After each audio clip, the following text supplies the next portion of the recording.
தொலைந்தாரா தொலைத்து கொண்டாரா மறைந்தாரா மறைக்கப்பட்டிருக்கிறாரா கேள்விகள் ஆயிரம் இருந்தாலும் பதில்கள் இன்றி இருளில் தவிக்கும் ஒரு திரிசங்கு நிலை இது மறைக்கப்பட்ட தடங்கள் மறைக்கப்பட்ட தடங்கள்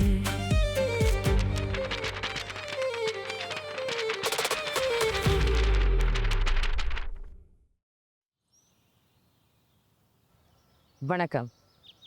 இன்று நாம் பார்க்க இருக்கும் கதை மற்றொரு சிறுமியை பற்றியது. செல்வி 7 வயது. பட்டுப்பாவாடை, அணிகலன்கள், பலகாரங்கள், குதூகலம் இவற்றையெல்லாம் அழகாக அனுபவிக்க வேண்டிய ஒரு நாளில் திடீர் என்று காணாமல் போனார். தீபாவளி. குடும்பங்கள் ஒன்று கூடி சந்தோஷமாக கொண்டாடி அழகான நினைவுகளை உருவாக்கும் ஒரு நாள். ஆனால் ஒரு சம்பவம் ஒரு குடும்பத்திற்கோ தீபாவளியின் அர்த்தத்தையே புரட்டி போட்டது. 1977ஆம் ஆண்டு நவம்பர் 10ஆம் தேதி தீபாவளியை கொண்டாடி கொண்டிருந்த செல்வியின் வீட்டுக்குள் இருள் வேறொரு வடிவில் நுழைந்தது. ஒளி மறைந்தது.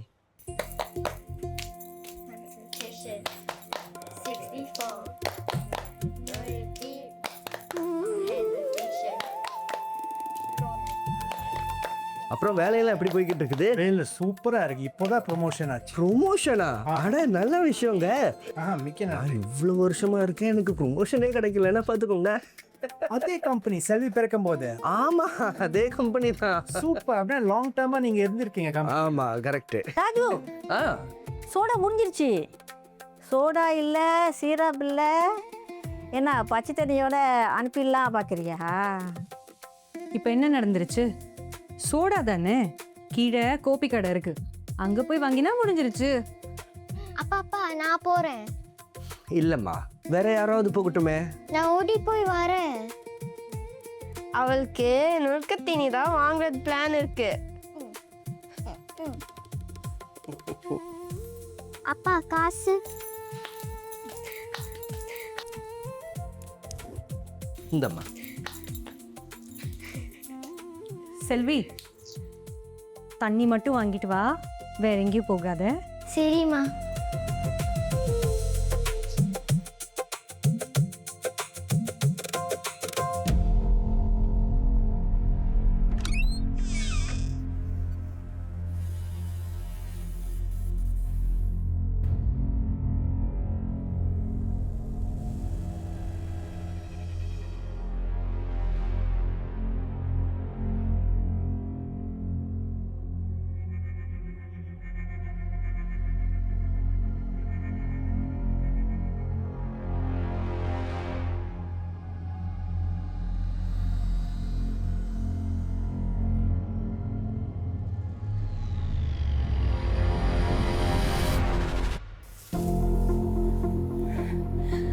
என்னங்க?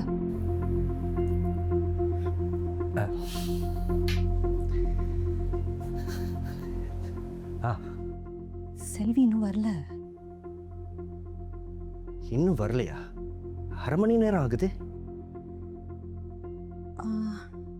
ஒருவேளை பிளே கிரவுண்ட் போயிருப்பாளோ? ஜமுனா, நீ கீழே கோபி கடைக்கு போயிட்டு செல்வி இருக்கலான்னு பாரு. சரிம்மா. இரு, பிளே கிரவுண்ட்லயும் பாரு. சரிம்மா. பார்த்துட்டு உடனே வா. சரிப்பா.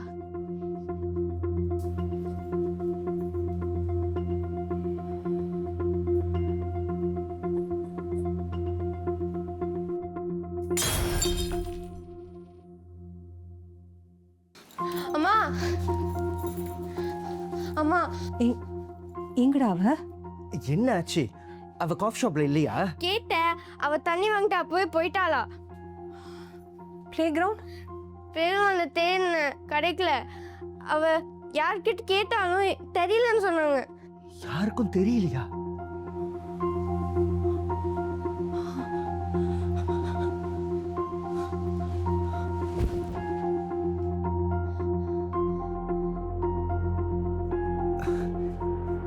கவலைப்படாத, நான் போய் பார்த்துட்டு வந்துடுறேன். நானும் வர்றேன், வாங்க போய் சீக்கிரம் தேடுவோம். எனக்கு ரொம்ப பயமா இருக்கு. ஒன்றும் இல்லைம்மா, பயப்படாத, போயிட்டு வந்துடுறேன். நானும் வரேன்.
ஐயோ செல்வி, ராஜு,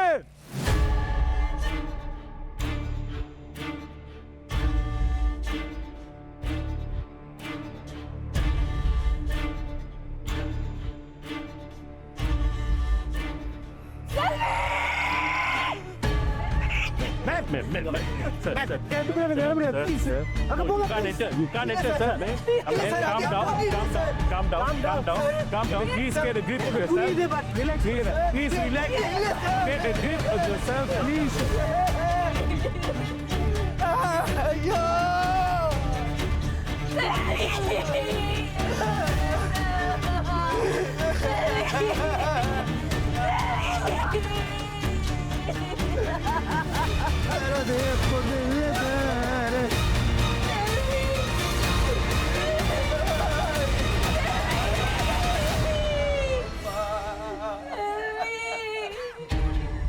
சார், காலையில் 4 மணிக்கு நீங்கள் கொடுத்த மிஸ்ஸிங் பர்சன் ரிப்போர்ட் படி பார்த்தா the body fits the description sir. I am very sorry.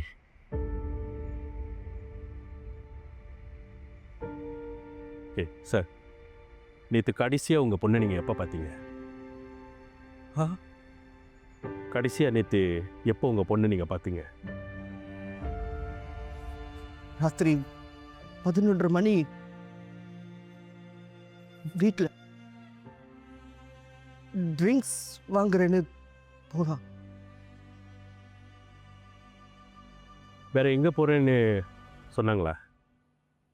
சும்மா காஃபி ஷாப்புக்கு தான் போகிறேன்னு சொன்னேன்.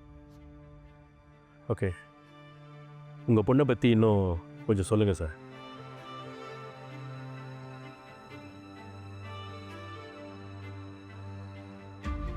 ரொம்ப ரொம்ப புத்திசாலி பொண்ணு சார்.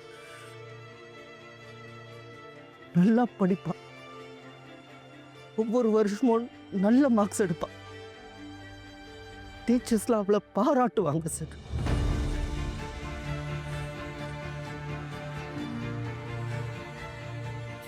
எங்க வீட்டுக்கு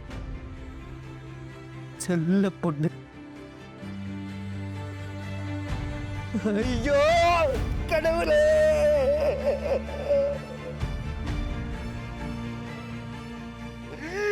அம்மா செல்வி என் செல்ல பொண்ணு சார்.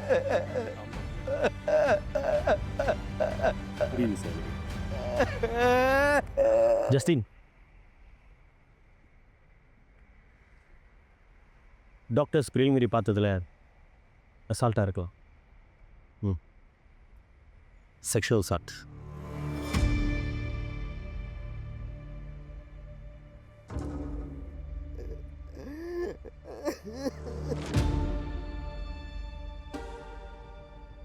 அதிகாலை 4 மணி வரை தேடியும் செல்வியை குடும்பத்தினரால் கண்டுபிடிக்க முடியவில்லை. அதனால் காவல்துறையிடம் காணாமல் போன புகார் செய்தனர். அந்த புகார் அளிக்கப்பட்டு 7 மணி நேரம் கழித்து காலை 11:30 மணி அளவில் குடும்ப நண்பர் ஒருவர் திடுக்கிடும் செய்தியோடு வீட்டிற்கு வந்தார். வீட்டில் அருகில் உள்ள ஒரு சறுக்கு பாதையின் கீழ் மறைக்கப்பட்ட நிலையில் செல்வியின் உடல் உடைகளின்றி கண்டெடுக்கப்பட்டது. செய்தி அறிந்ததும் குடும்பத்தினரும் உறவினர்களும் அலறிய நிலையில் சம்பவ இடத்திற்கு விரைந்து சென்றனர். காவல்துறை சம்பவ இடத்திற்கு விரைந்து வந்து உடல் செல்வி உடையதுதான் என்று உறுதி செய்தனர். பின்னர் நடந்த பரிசோதனையில் கழுத்து நெரிக்கப்பட்டதால் தான் செல்வி உயிர் இழந்தாள் என்பது தெரிய வந்தது. மேலும் அவள் பாலியல் வன்முறைக்கு உட்படுத்தப்பட்டிருக்கிறாள் என்பதும் உறுதியானது. இன்னும் எவ்வளோ நேரம் சுற்றி வச்சு பேச போகிற? உன் க்ளோஸ் ஃப்ரெண்ட்கிட்ட நீ செஞ்சதை ஒத்துக்கிட்ட, ஞாபகம் இருக்கா இல்லையா? யாரை என்ன செஞ்சேன்னு தெரியுமா? உன் நீஸ், உன் சொந்த நீஸ். பிறந்ததுலேருந்து தெரிஞ்ச பிள்ளை, அவங்க வீட்டில் இருந்தவனி, எப்படி உன்னால் இந்த மாதிரி செய்ய முடிஞ்சிச்சு? தெரில. செல்வி எனக்கு பிறந்ததுலேருந்தே தெரியும். அப்புறம் அன்னைக்கு என்ன ஆச்சுன்னு தெரில, ஆனால் இன்னமும் சரியில்லை. சரியில்லைண்ணா? குடிச்சிருந்தேன், ரொம்ப குடிச்சிருந்தேன். குடிச்சா எல்லாமே மறந்துடுமா? சரி, இல்லை சார், அது நான் இல்லை சார். பைட் மார்க் அனாலிசிஸ் பண்ணியிருக்கோம், டென்டல் எக்ஸாமினேஷன் பண்ணியிருக்கோம். செல்வி உடம்புல இருந்த பைட் மார்க்ஸ் உன் டென்ச்சருக்கும் உன் டென்டல் ப்ரொஃபைலுக்கும் மேட்ச் ஆகுது. இதுக்கு மேலே என்ன வேணும்? இன்னும் நீ ஒன்றும் செய்யலைன்னு சொல்ல போறியா? செல்வியோட கடைசியாக இருந்தது நீ தான். என்ன பண்ண? எனக்கு ரொம்ப விஷயம் தெளிவாக ஞாபகம் இல்லை சார். தெரிஞ்சதை சொல்லு.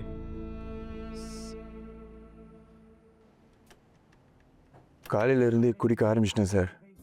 Completely drunk. என் ஃப்ரெண்டு வீட்டில், என் கேர்ள் ஃப்ரெண்டும் கூட தான் இருந்துச்சு. போதும், இன்னும் குடிச்சிட்டு இருக்க? நீ சும்மா இரு. விடுல, தீபாவளி தானே. அதுக்கு நீ இப்படி குடிப்பியா? ஏய், அப்படி குடிப்பேன், ஆடுவேன், பாடுவேன். அதுக்காக நீ யாருடி? இதுதான் பிரச்சனை, எல்லாமே உன் இஷ்டம். ஏய், பிடிக்கலாம், வெளில போடி. நான் ஏன் போனோம்? அப்போ நான் போகிறேன். எங்கடா? அம்மா பார்த்துட்டு வரேன்டா. போத்தலாம் திறந்து வச்சிரு, அப்புறம் வந்து குடிக்கிறேன். அதுக்கப்புறம்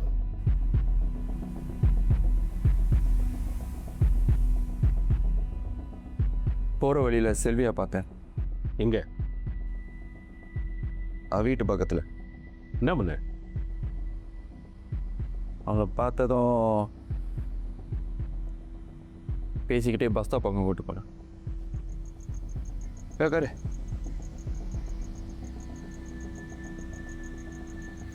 வீட்டுக்கு போகலாமாம்மா? அம்மா வெயிட் பண்ணுவாங்க. அதெல்லாம் போகலாம். என்ன தண்ணி வாங்கியிருக்க? மாமா கொண்டு கொடு பார்ப்போம்.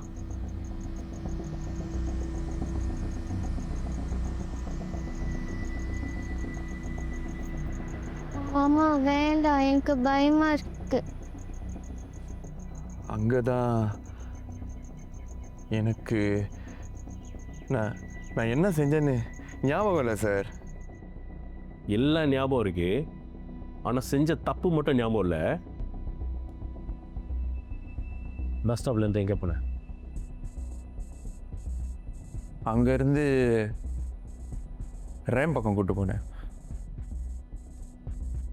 மாமா நான் போறேன், என்னை விடுங்க. எங்கே போகிற? உட்காரு. வேண்டாம். அம்மா நான் சொல்லிக்கிறேன், கவலைப்பட, நான் பார்த்துக்கிறேன். அம்மா நான் சொல்லிக்கிறேன், விடு. அப்புறம் என்ன நடந்துச்சுன்னு உண்மையாகவே ஞாபகம் இல்லை சார். ஆனால் பெரிய பெரிய தப்பு நடந்துச்சுன்னு மட்டும் தெரியும்.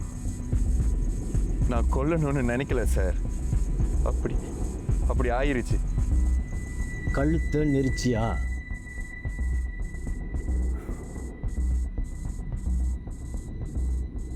ஆமான்னு தான் நினைக்கிறேன் சார். அப்போ பைட் மார்க்ஸ்? அதை நான் பண்ணேன் சார். தெரியல, ரொம்ப குடிச்சிருந்தேன். எனக்கு எதுவும் ஞாபகம் இல்லை சார். அதுக்கப்புறம் என்ன பண்ண? பயந்துட்டேன்.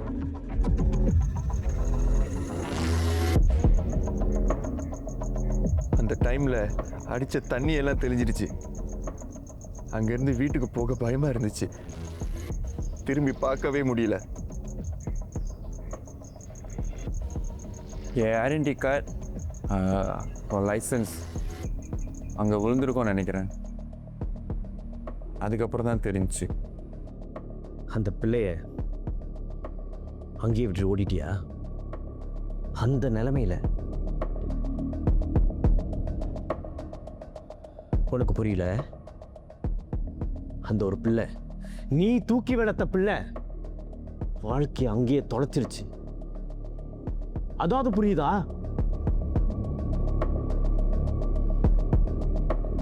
என்னை தூக்கில் போட்டுருங்க சார். என்னை தூக்கில் போட்டுருங்க. இப்போ பெரும்பாலும் நம்ம பார்க்கும்பொழுது குழந்தைகளுக்கு ஏற்படுற பாலியல் வன்முறை வந்து குடும்ப உறுப்பினர்கள் இல்லை தெரிஞ்சவங்க, பெற்றோருடைய நண்பர்கள், இந்த மாதிரி ஒரு சின்ன வட்டாரத்தில் இருக்கக்கூடிய நபர்களால் தான் நடக்குது. இது வந்து ஆய்வுகள் நமக்கு வந்து நிறையவே சொல்லுது. ஸோ பெற்றோர்கள் வந்து இதுக்கு வந்து என்ன செய்யலாம் அப்படின்னு நம்ம பார்க்கும்பொழுது, ஒன்று வந்து அவங்க வந்து பிள்ளைங்களுக்கு வந்து ஒரு சிறிய வயதிலேயே வந்து குட் டச், பேட் டச் இது போன்ற விஷயங்கள் வந்து அவங்க வந்து பேசணும். அந்த குழந்தைகளுக்கு புரிகிற மொழியில் நம்ம வந்து பேசணும். இன்னொன்று முக்கியமான விஷயம் வந்து எது நடந்தாலுமே, அதாவது உங்களுக்கு வந்து அது தவறாக இருக்கா இல்லையா அப்படிங்கிறது வந்து நிறைய குழந்தைகளுக்கு வந்து தெரியாது. அந்த மாதிரி இருக்கும்பொழுது அவங்களுக்கு ஏதாவது ஒரு டிஸ்கம்ஃபர்ட் வந்து தோணும். அந்த மாதிரி இருக்கிற சூழ்நிலையில் வந்து பெற்றோர்கள் கிட்ட வந்து பேசணும் அப்படிங்கிற ஒரு ஓப்பன் கம்யூனிகேஷன் வந்து இருக்கணும்.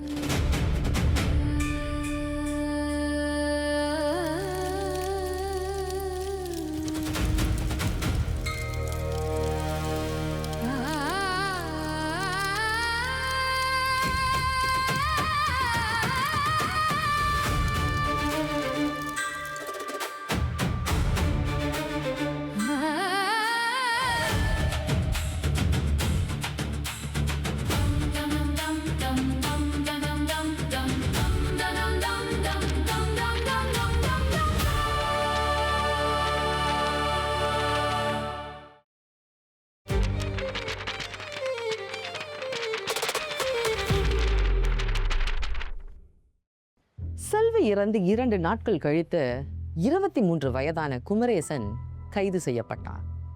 அவன் சிங்கப்பூர் ஆயுதப்படையில் லான்ஸ் கோப்ரலாக பணியாற்றியவன்.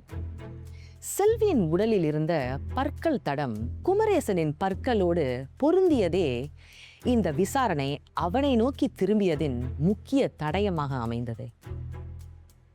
விசாரணையின் போது குமரேசன் செல்வியிடம் தவறாக நடந்து கொண்டதை ஒப்புக்கொண்டான். ஆனால் திட்டமிட்டு அவளை கொன்றான் என்ற பழியை மறுத்தான். மேலும் அந்த இரவு தாம் மிகவும் மது அருந்திய நிலையில் இருந்ததால் தம் செயல்களை முழுமையாக உணர முடியாத மனநிலையில் தான் நான் இருந்தேன் என்று குமரேசன் காவல்துறையிடம் மன்றாடினான். ஆனால் இதில் கொடுமையான உண்மை என்னவென்றால், செல்வி பிறந்ததிலிருந்தே அவளை நன்கு தெரிந்த உறவினர்களில் ஒருவன்தான் இந்த குமரேசன். ஸோ இந்த கேஸில் வந்து அந்த ஆக்ட் வந்து ஸ்ட்ராங்கிலிங் ஆக்டும் அந்த நோக்கமாக வச்சு பார்க்க போனால் ஒன்று நோக்கம் இருக்கணும். இந்த மாதிரி நான் உங்களை கொல்ல போகிறேன் அந்த மாதிரி ஒரு நோக்கம் இருக்கணும். ரெண்டாவது வந்து அந்த ஆக்ட் வந்து அந்த செய்கிற ஆக்ட் வந்து மரணத்தை உண்டாக்குமா, அந்த இதுவும் கன்சிடர் பண்ணுவாங்க. ஸோ இங்கே வந்து ஸ்ட்ரெங்கிலிங் த நெக் வந்து லைக்லி வந்து மரணத்தை உண்டாக்கும். அது ஃபர்ஸ்ட் விஷயம். ரெண்டாவது வந்து இப்போ அவங்க இன்டாக்சிகேஷன் டிஃபென்ஸ் வந்து ரேஸ் பண்ணாங்க கேஸில். ஆனால் அரசாங்க தரப்பு வக்கீலோட எக்ஸ்பர்ட் வந்து கோர்ட்டில் வந்து சொன்னார், அவர் வந்து இன்டாக்சிகேட்டடாக இருந்தார், ஆனால் அந்த டைமில் வந்து அவருக்கு தெரியும் அவர் என்ன செய்கிறாருன்னு. ஸோ ப்ராசிக்யூஷன் ப்ரூஃப் பண்ணியிருக்காங்க, அவங்கள தூக்கி கொண்டு போய் ரேம் மடியில் போட்டது, எவிடன்ஸை கவர் பண்ண தோணுனது, இதெல்லாம் வச்சு பார்க்கும்போது அவருக்கு வந்து மைண்ட் வந்து இம்பேர் பண்ணியிருக்காது ஆல்கஹாலில் அப்படின்னு டாக்டர் வந்து எவிடன்ஸ் கொடுத்துருக்காரு.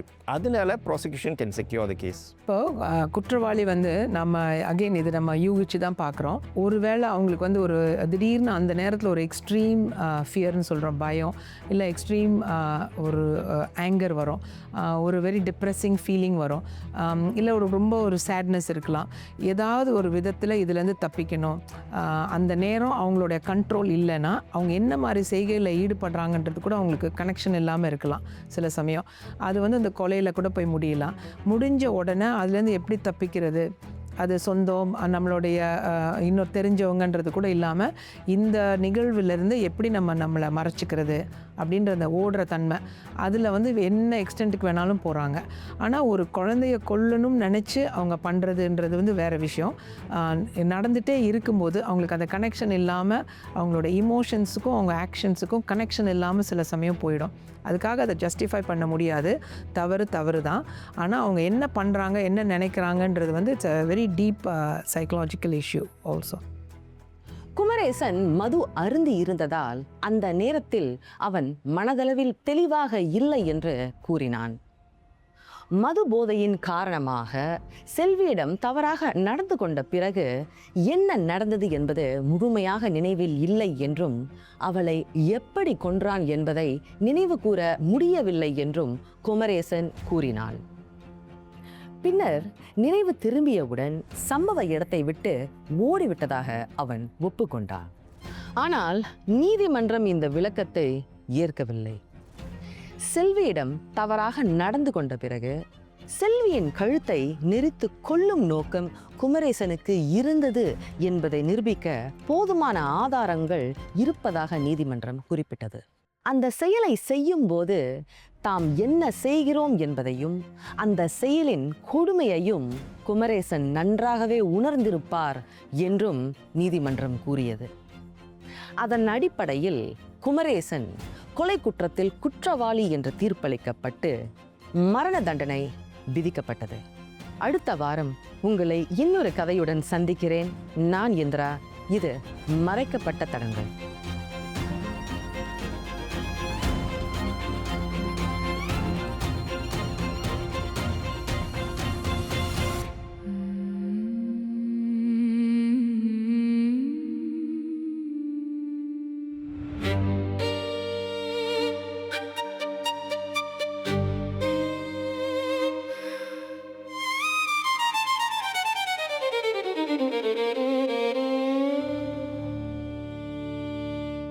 தொலைந்தாரா, தொலைத்து கொண்டாரா, மறைந்தாரா, மறைக்கப்பட்டிருக்கிறாரா? கேள்விகள் ஆயிரம் இருந்தாலும் பதில்கள் இன்றி இருளில் தவிக்கும் ஒரு திரிசங்கு நிலை. இது மறைக்கப்பட்ட தடங்கள்.